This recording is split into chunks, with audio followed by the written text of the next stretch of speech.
Halo semuanya, selamat wayah Kio ya dimanapun kalian berada. Kembali lagi bersama Mamang dan di video kali ini kita bakal lanjutin manhwa pembalasan bangsawan pembunuh. Kita masuk di part 41.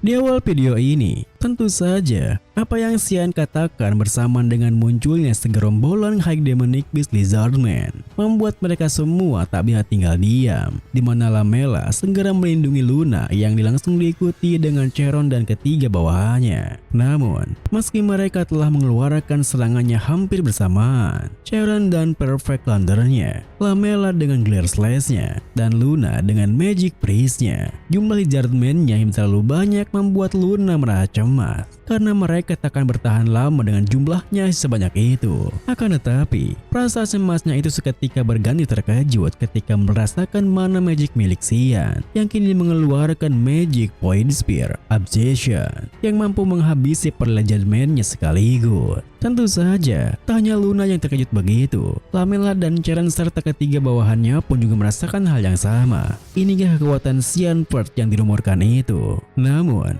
berkebalikan dengan mereka, Seth yang merasa kesal karena Xian menghabisi semua Lizardmen-nya pun malah menggerutu. Apa maksudnya ini? Senangnya sekali kau mencuri kesempatan untuk bersinar, Xian yang tak pedulikannya pun hanya berkata, "Kau pandu saja jalannya, bukannya itu tugasmu ya?" Seth yang masih kesal pun melangkah masuk lebih dulu sembari membala, "Kau kira aku datang ke sini cuma untuk menjadi pemandu ya?" Tanpa pedulikan tingkah Seth yang seperti itu, mereka semua pun segera mengikutinya masuk ke dalam runtuhannya. Dimana karena kelihatan tempat itu bukanlah runtuhan biasa, Luna yang sudah menduganya pun menuturkan, "Runtuhan biasa mana punya sistem pertahanan seperti tadi. Tempat ini adalah dimensi yang berbentuk oleh mana. Singkatnya, ini adalah dungeon." Kemudian, tanpa pedulikan jika lubang dinding tempat mereka masuk kembali utuh seperti semula dengan sendirinya, mereka pun mencoba membuka pintu yang disegel dengan magic. Akan tetapi, karena bawahannya yang bertugas mendispel segel magic di sana tak kunjung bisa membukanya, Charon yang tak sabaran pun mencoba menghancurkannya seperti pintu yang masuk yang sebelumnya. Tapi sayangnya, kali ini serangan Perfect Thunder-nya tak berefek apapun, yang membuat Karen bertanya heran, apakah pintunya diperkuat oleh semacam peniada mana? Terlebih, belum lagi rasa herannya terjawab, Seth di belakangnya malah menertawakannya karena menganggap idenya itu cukup bodoh. Hingga Karen yang terus dibuat kesal olehnya pun menantang Seth untuk membuka setir pintunya. Seketika itu juga, Seth yang menyanggupi tantangannya berhasil membuka pintunya dengan hanya menyebarkan mana miliknya setelah menempelkan telapak tangannya. Hingga Seth yang semakin sombong pun mengejek Charon untuk menggunakan otaknya sedikit. Tentu saja, ejekannya itu membuat Karen semakin jengkel sampai berniat akan menghabisinya nanti. Akan tetapi, kemunculan Demonic Beast lain di balik pintunya segera menarik perhatian mereka semua, di mana mereka bisa mengartikannya jika sepertinya di tiap penghalang akan ada Demonic Beast yang menjaga. Meskipun begitu, kemunculan Demonic Beast tersebut sama sekali tak mengaruhi Seth. Bahkan ia malah merasa bersemangat dan mengklaim bahwa Demonic Beast yang satu itu adalah miliknya, karena akhirnya ia bisa menunjukkan aksinya dengan Great Cannon miliknya. Setelah itu, mereka semua pun masuk lebih dalam ke dungeon-nya, di mana tak hanya terdapat Demonic Beast, tetapi juga banyak jebakan tak terprediksi yang tersebar di mana-mana. Bahkan, makhluk bermana yang belum pernah didengar siapapun juga ada di sana. Sebagai tambahan, hanya Seth saja yang bisa membuka pintu penghalang dari runtuhannya.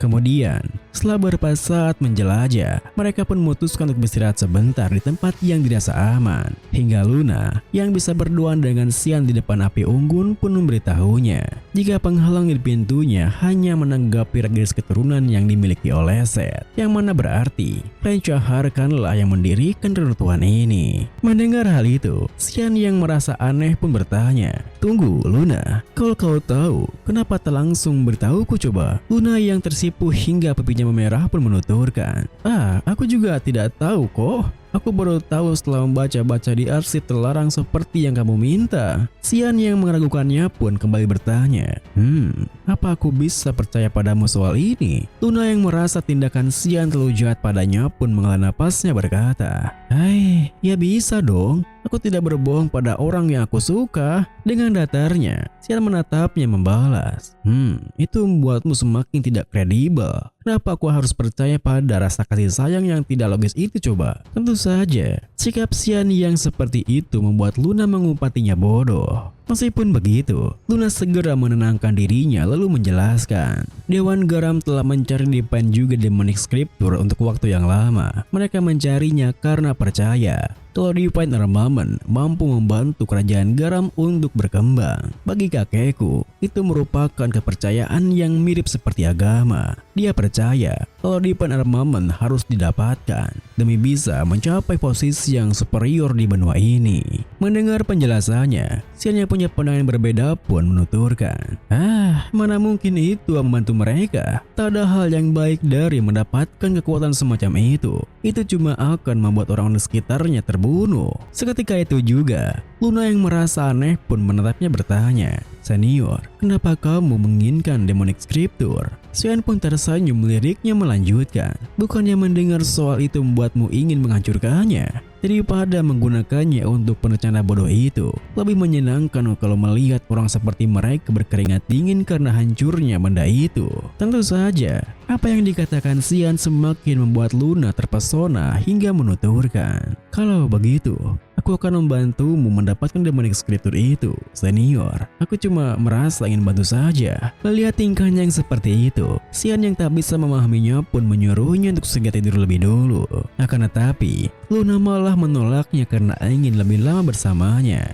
Hingga Xian pun memutuskan untuk tidur lebih dahulu sembari berpikir, apa yang sebenarnya aku bicarakan pada seorang anak, umurnya juga baru 12 tahun. Tentu saja, Xian yang pergi meninggalkannya begitu saja membuat Luna menggerutu ketidakpekaannya. Meskipun begitu, ada seorang yang memendam kemarahannya akan suasana manis tersebut. Orang itu adalah Karen, yang sedari tadi diam-diam perhatikan mereka dari jauh. Beberapa waktu kemudian, tibalah mereka di penghalang terakhir, di mana setelah Seth bernostalgia sebentar karena rasanya sudah lama sekali ia tak datang ke sana. Seth pun segera membuka penghalangnya, hingga mereka semua bisa melihat sepotong tengkorak yang melayang di tengah ruangannya. Tentu saja, hal itu membuat Xian bertanya heran pada Seth, apakah itu yang Seth sebut sebagai remi haram? Akan tetapi, meskipun Seth telah mengiyakannya dan meminta Xian untuk berhati-hati karena hal itu sangatlah kuat, Xian yang tak bisa menahan rasa anehnya pun berpikir, apa ini? Dibilang Demonic Scripture rasanya tidak tepat. Penampilannya jauh dari kata itu.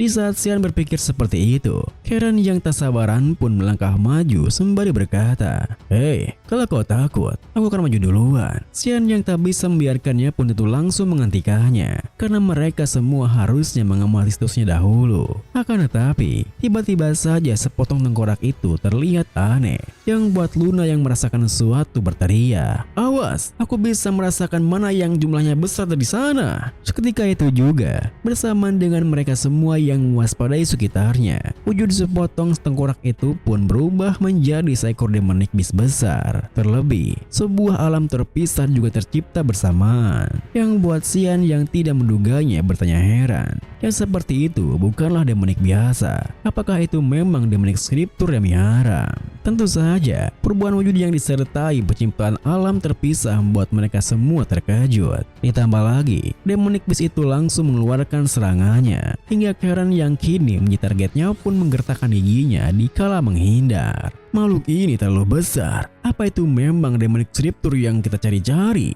Tepat setelah mengatakan itu, Karen pun menyerang balik dengan Fault Detection. Akan tetapi, serangannya kali ini tak bisa melukai Demonic Beast-nya, yang buat ketiga bawahannya pun tak bisa tinggal diam dan ikut membantunya dengan serangan gabungan, Element Potion, Rolling Ethereal, Untungnya, serangan gabungan tersebut berhasil menyatukan Demonic Beast-nya, hingga Luna yang segera menahan kaki Demonic Beast-nya dengan Magic Priest pun menyuruh Lamela untuk melakukan bagiannya. Namun, meski Lamela berhasil melepaskan serangan Nopra-Bringer-nya, ia dikejutkan ketika Demonic Beast tersebut langsung mayunkan lengannya. Tapi untungnya, belum sempat Demonic Beast itu mengejarnya yang terhempas, perhatiannya teralihkan oleh serangan Magic Stance milik Seth, sehingga Lamela yang jatuh terhempas pun bisa mengabarkan keadaannya yang baik-baik saja pada Luna yang nampak mengkhawatirkannya itu. Lalu, saat Demonic Beast-nya masih terkurung oleh Magic Stance milik Seth, Luna yang merasakan sebuah firasat pun berpikir,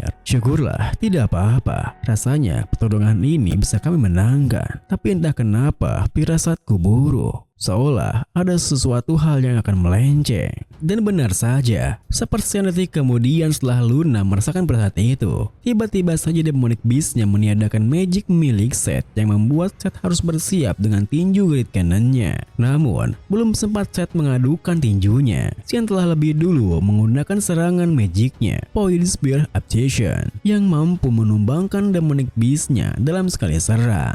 Lalu, bersamaan dengan Xian yang merasa jika Demonic Beast itu terlalu lemah, ia pun minta maaf pada Seth karena telah mengganggu pertarungannya. Karen yang sungguh tak menduganya terus menatap Xian sembari berpikir, monster itu dia dikalahkan dengan mudah. Aku tidak tahu lagi mana yang seharusnya disebut monster.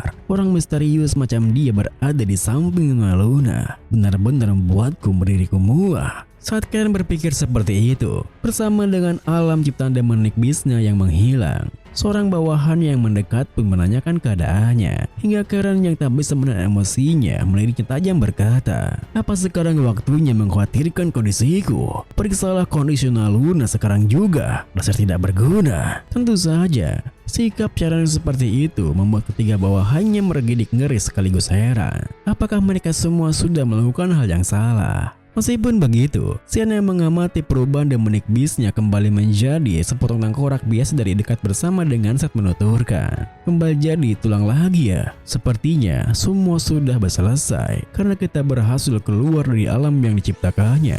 Jadi, Demonic Scripture-nya mana? Seth yang merasa heran pun berkata, entahlah, aku juga dulu belum pernah mengalahkan monster ini. Tepat setelah Seth mengatakan itu, tiba-tiba saja muncul api kebiruan dari sepotong tengkoraknya yang membuat Xian berteriak memperingatkan mereka semua jika pertarungannya masih belum selesai. Akan tetapi, belum sempat mereka semua bisa bereaksi, beberapa gelombang pusaran air muncul menyeruak dari dalam bawah lantainya, yang membuat Lamela segera menahan Luna yang ingin menyelong Xian. Hingga Karen pun memutuskan untuk mundur karena mereka bisa terhantam gelombang pusaran airnya. Tak berselang lama, langit-langitnya pun runtuh akibat berapa gelombang pusaran air tersebut. Tapi anehnya, puing-puing tersebut hanya berjatuhan di sekitar Xian dan Seth berada, yang seakan-akan memerangkap mereka berdua agar tak terpisah dengan yang lainnya. Melihat tumpukan puing-puing itu, Lamela yang terus menahan Luna pun menuturkan, sudah terlambat, Nona. Sehebat apapun Tuan Muda Xian, siapapun akan sulit bertahan dari itu.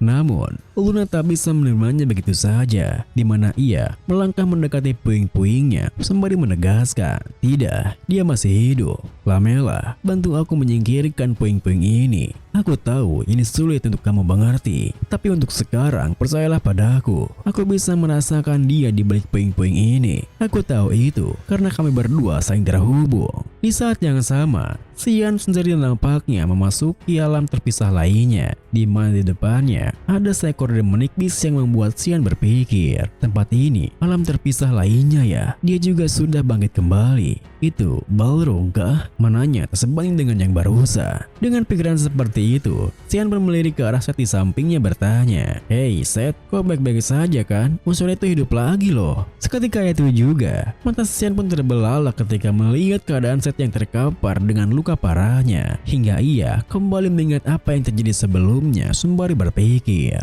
apa dia tak berhasil menghindari serangan itu? Magic yang dilancarkan tadi tingkatannya melebihi 9 star. Kurasa itu terlalu kuat untuk ditahan Romula dari akademi. Ini batu kesal. kesal. Saat Xian berpikir seperti itu, Balrog di depannya mengaum menunjukkan dominansinya, yang buat Xian tak bisa menahan emosinya menggenggam erat pedang Kairam sembari berkata, "Dia, kurasa ini ada bagusnya sedikit. Tak ada yang bisa melihat kita di sini. Akhirnya, aku bisa bertarung sepuasku. Jangan kira kau bisa mati dengan tenang. Hari ini, suasana hatiku sedang sangat buruk." Video pun diakhiri dengan tepat setelah mengatakan itu, Xian pun mengentakkan kakinya menerjang maju, yang itu langsung disambut oleh Balrognya, hingga Xian pun tak bisa menahan seringainya.